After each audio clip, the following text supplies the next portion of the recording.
आपले जेवढे नातेवाईक पाहुणे पहिले आहेत त्यांना सांगा.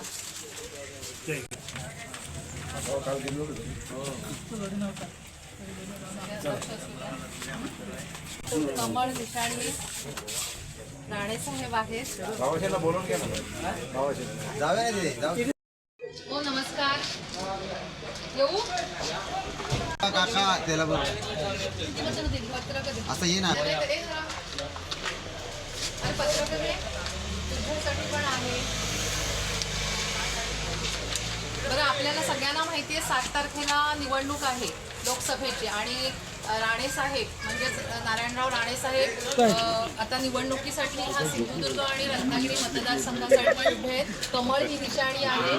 मोदीजींना भरघोस तिथे पंतप्रधान पुन्हा एकदा बनवायचंय आणि मोदीजींना मत राणेसाहेबांना मत म्हणजेच मोदी साहेबांना मत आणि म्हणून सगळ्यांना विनंती करायला तुम्हाला आम्ही इथे आहोत की सगळ्यांनी मतदान करा आणि कमळावरती शिक्का मारा. या सगळ्यांनी जरा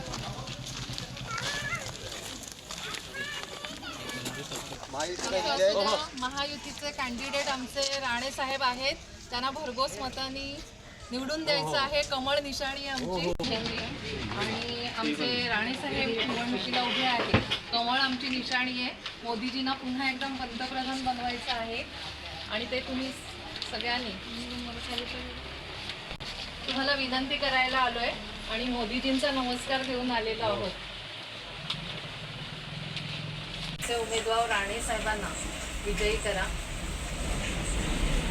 अतिशय उत्साहाचं वातावरण संपूर्ण मतदारांमध्ये आहे आणि मोदीजींच्या योजना ह्या तळागाळातल्या लोकांपर्यंत पोहोचलेल्या आहेत. लोकांमध्ये उत्साह आहे आणि त्यामुळे नारायणराव राणे साहेबांसारखं नेतृत्व या मतदारसंघाला मिळाल्यामुळे सुद्धा लोकांमध्ये उत्साह आहे आणि त्यामुळे अधिकाधिक मताधिक्य या राजापूर विधानसभा मतदारसंघातून नक्की देण्याचा आम्ही संकल्प केलेला आहे आणि तशा पद्धतीचं आमचे सगळे महायुतीचे कार्यकर्ते जे आहेत, पदाधिचे कार्यकर्ते आहेत, मग अगदी शिवसेना असेल, मनसे असेल, रासप असेल, RPI असेल आणि भारतीय जनता पार्टीचे कार्यकर्ते एक दिलाने एक मताने संपूर्ण मतदारांपर्यंत पोहोचत आहेत आणि मोदीजींसारखं नेतृत्व पुन्हा एकदा आपल्या देशाला मिळावं यासाठी मतदारांना विनंती करते आहे आणि त्यामुळे आमचा विजय हा नक्की विजय आहे आणि तो सुद्धा असा थोड्या मताधिक्यानं नाही आहे तर अतिशय चांगल्या मताधिक्यानं आम्ही विजयी होणार आहोत हे निश्चित आहे.